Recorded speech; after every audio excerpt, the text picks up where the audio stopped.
Welcome back to another video. If I help y'all in any kind of way, please like, comment, and subscribe. Alright, this is like part 3 to taking the intake off. I already have the alternator off. I have the thermostat out. I disconnected a few things already. So at this point, I'll be just taking everything apart. All the hoses, the vacuum lines,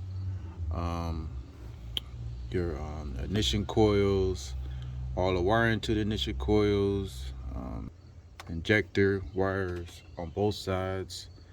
I'm gonna be taking this throttle wire off, the vacuum hose that leads to the booster, and that's pretty much it. I'm gonna do that on both sides.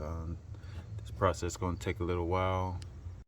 Today was the day to get the intake out, and as you can see, the intake is out.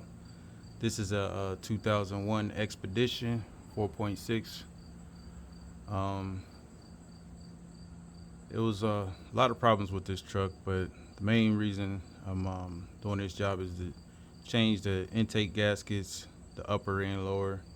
I will be showing y'all the intake in a few minutes here, but I'm gonna just show y'all how I remove the gaskets.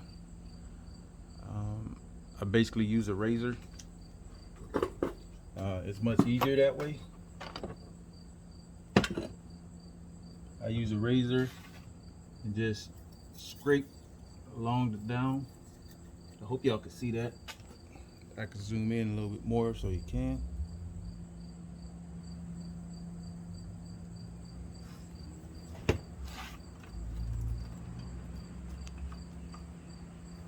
So basically, I'm gonna be very careful with these. You don't want it to fall down in there. As you can see, this is one of them. You can see leakage around there. I believe this vehicle has more problems than that. Let's see what the backside look like. You can kind of see it's wet around there. And same way I took that one off is the same way I'm gonna take the other side. I'm gonna try to pull this one up now.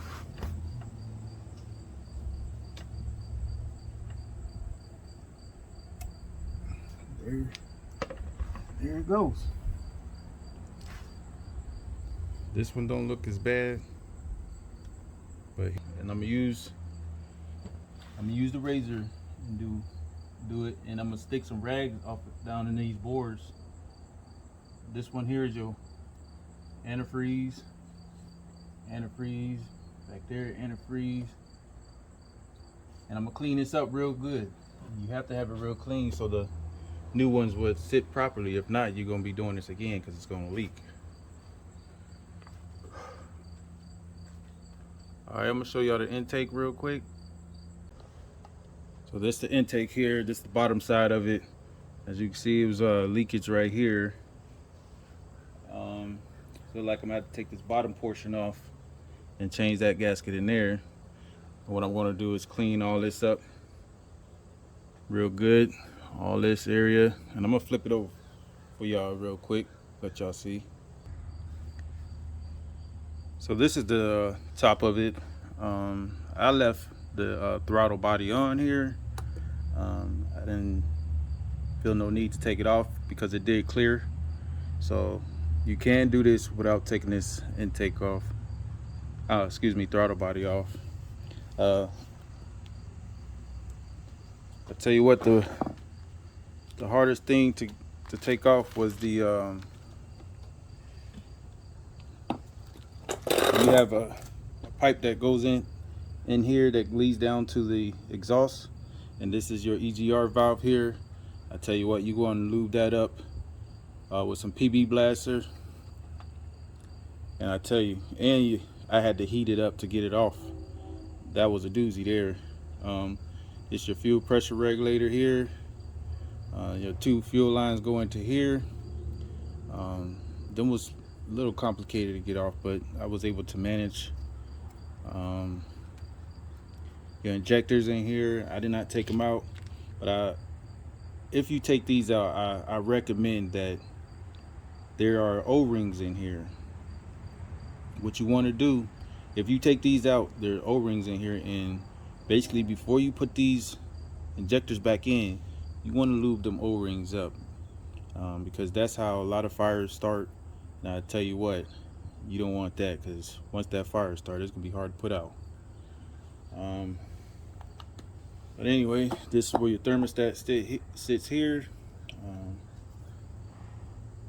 Here is where your alternators sit. And pretty much that's it for this. Your coils sit here. But I just wanted to show y'all a bunch of vacuum lines goes on here, sensors. But if I help y'all any kind of way, like, comment, and subscribe. If you have any questions, feel free to ask. I will try to give y'all pointers once I put it back in, but that'll probably be another video. Like I said, if you have any questions, hit me in the comment section.